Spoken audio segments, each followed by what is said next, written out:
The movie begins with a jewel thief named Miles Logan preparing to perform a $17 million diamond heist in Los Angeles. Miles's accomplices include his right hand and best friend, Eddie, his getaway driver, Tully, and Deacon, the newly acquired member of the group. Eddie and Miles make their way into the building through the air ventilation while Deacon hacks into the CCTV footage from the roof and helps them navigate while avoiding the guards. Meanwhile, Tully waits for the crew in the getaway car. After helping Miles get access to the safe, Eddie returns to the roof and joins Deacon for the next stage of their plan. However, to his surprise, the new recruit reveals his true intentions. Deacon says that he doesn't want to split the money 4 ways, and saying this much, he kills Eddie by shooting him off of the tall building. Unfortunately, Eddie falls onto a police car, which sounds off alarm bells throughout the building and in the neighborhood, prompting Tully to escape. Back inside the building, Miles retrieves the diamond and somehow evades the guards to reach Deacon on the roof. But unfortunately, the greedy recruit points a gun at him and demands the diamond. As the heated confrontation goes on, a police helicopter closes in on them, and Deacon is forced to rope ride his way out to an under construction building. Miles tries to follow the escape route, but Deacon halts his ride halfway through and again demands the diamond, threatening to shoot him. However, Miles swiftly cuts the rope from the middle, and Swing crashes his way into the building. As the police arrive, he hides the diamond in the ducts of the under construction building, while Deacon flees. Shortly after, Miles is arrested and taken downstairs.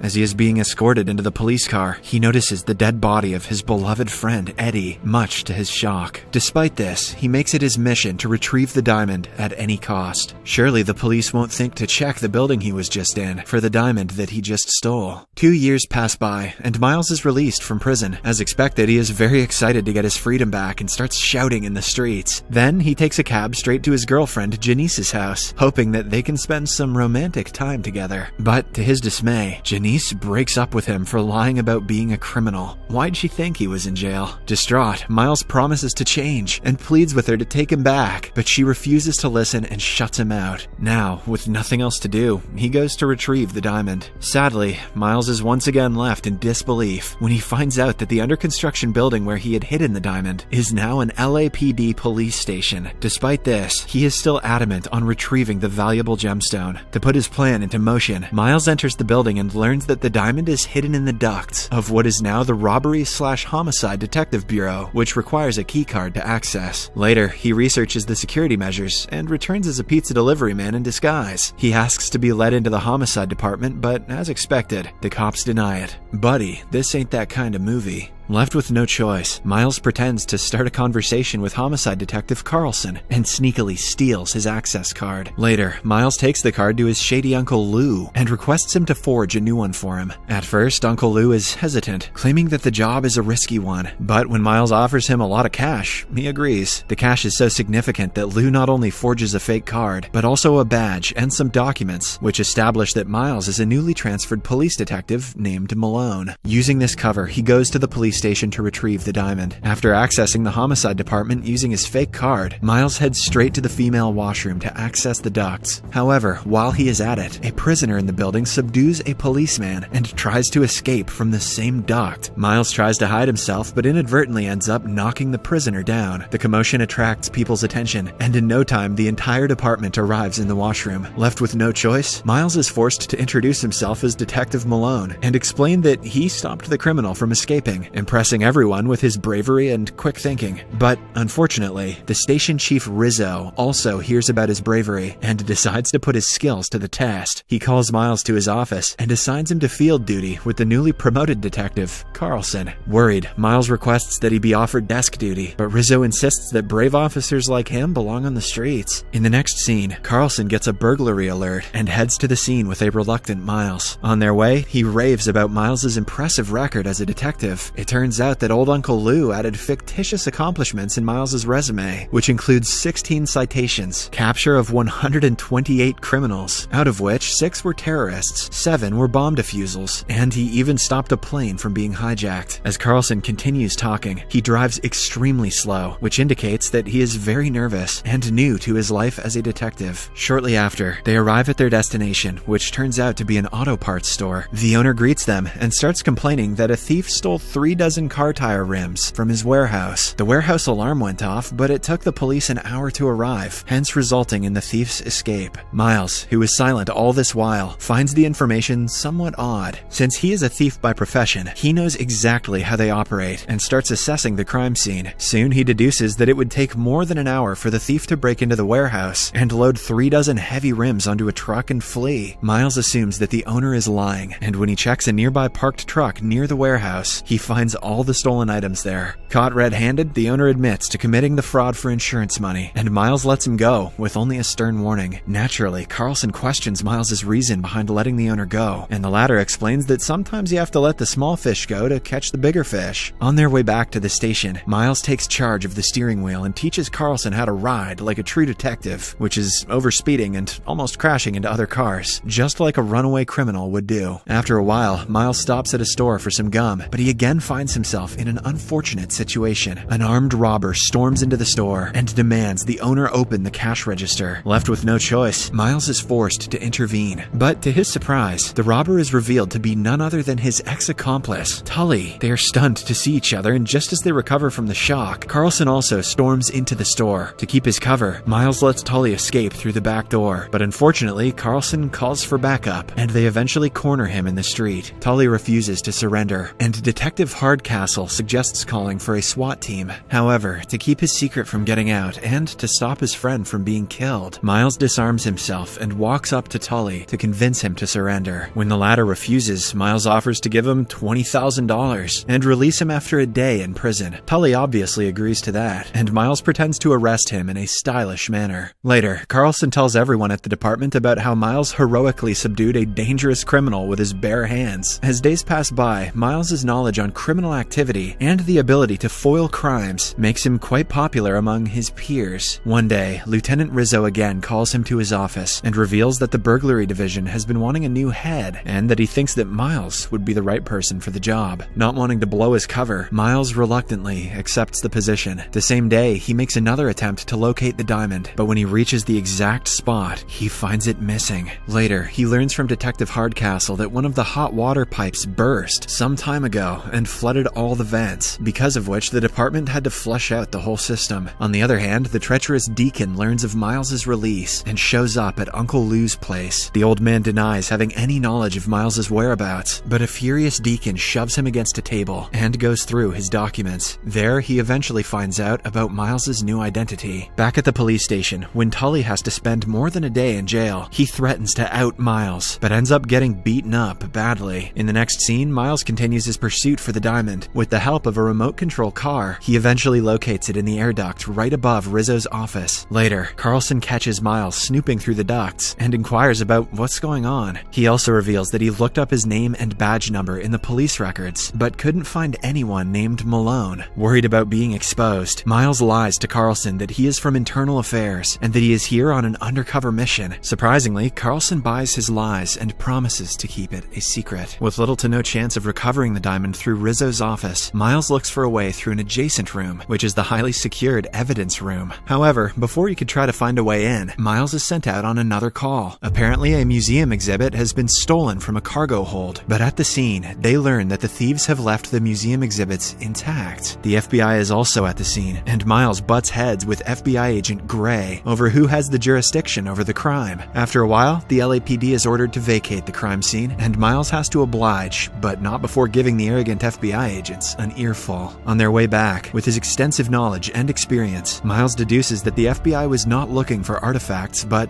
drugs. He reveals that criminals often smuggle drugs into the country from abroad as cargo and steal it before it passes through customs. Miles and his squad then look for bonded trucks. These are the only trucks that can go into bonded warehouses. They call in air support and quickly spot a solitary truck riding through the busy streets. Having learnt from Miles, Carlson zooms through the city and zeroes in on the truck. The FBI radios them to back off, but Miles and his squad apprehend the smugglers and capture the truckload of heroin at a traffic stop. Later that day, Miles enters the evidence room pretending to inspect the seized drugs. There, he finally manages to retrieve the diamonds and becomes ecstatic. Suddenly, Rizzo shows up and startles Miles, causing him to accidentally drop the diamond into the load of heroin. Rizzo then reveals that the FBI is taking the heroin for testing. It turns out that the heroin belongs to a notorious drug lord named Jean Lafleur, who operates from from Mexico. Not willing to let up on the diamond, a panicked Miles suggests the FBI and his police unit use the heroin as bait in a sting operation to catch LaFleur. He also suggests that he himself will deliver the goods to the drug lord. The FBI loves his suggestion, and the operation is immediately approved. Before leaving, Miles covertly sets his friend Tully free from holding. After reaching the destination, Miles quickly retrieves the diamond, but before he can escape, Tully shows up, followed by Deacon. The latter seizes the diamond from Miles at gunpoint, but soon, LaFleur also shows up. Left with no choice, the police and FBI raid the deal. Chaos ensues, and taking advantage of the opportunity, Deacon escapes with the diamond in an armored truck. Miles runs after the truck and manages to hop on its back. Soon, the police and the FBI also start to follow as Deacon approaches the Mexican border. Detective Woodcastle tries to get Deacon to stop the vehicle, but ends up crashing nearby. With nothing else working, Miles tries to swing his way to the front of the truck, but Deacon crosses over into the Mexican border. On his way, he drives through the barricade put in place by both the Mexican and American officials. Due to the prolonged jerk, Miles falls off the truck and watches as Deacon's van disappears from his view. The police and the FBI are forced to halt their pursuit at the border, as they have no jurisdiction over Mexico. However, Miles, refusing to give up, steals a patrol car and chases Deacon. He eventually catches up to Deacon and causes his truck to crash. A few seconds later, they both emerge from their vehicles and hold each other at gunpoint. Seeing the Mexican police making their way to them, Miles offers him a deal. Deacon has to hand over the diamond, and in exchange, Miles will take him back to the US and give him a cut after selling the diamond. However, when Deacon obliges, Miles immediately double-crosses him by handcuffing him to the wrecked truck for the Federales and begins to walk back to the US border. Deacon draws a gun to fire at him, but Miles turns and shoots him dead, avenging the death of Eddie. Following this, he crosses over to the US, where both the FBI and the police demand explanations. This time, Miles tells them he's an undercover Mexican officer and has to report back to his fellow Federales. A few inches over the border, Carlson and Hardcastle stop him, revealing that they know who he really is. However, they do not arrest him, as they are grateful for all of his help and see him as a friend. They also assure him that the FBI can't reach him, as he is a few inches over the border. After they share a bittersweet goodbye, Miles heads off to Mexico with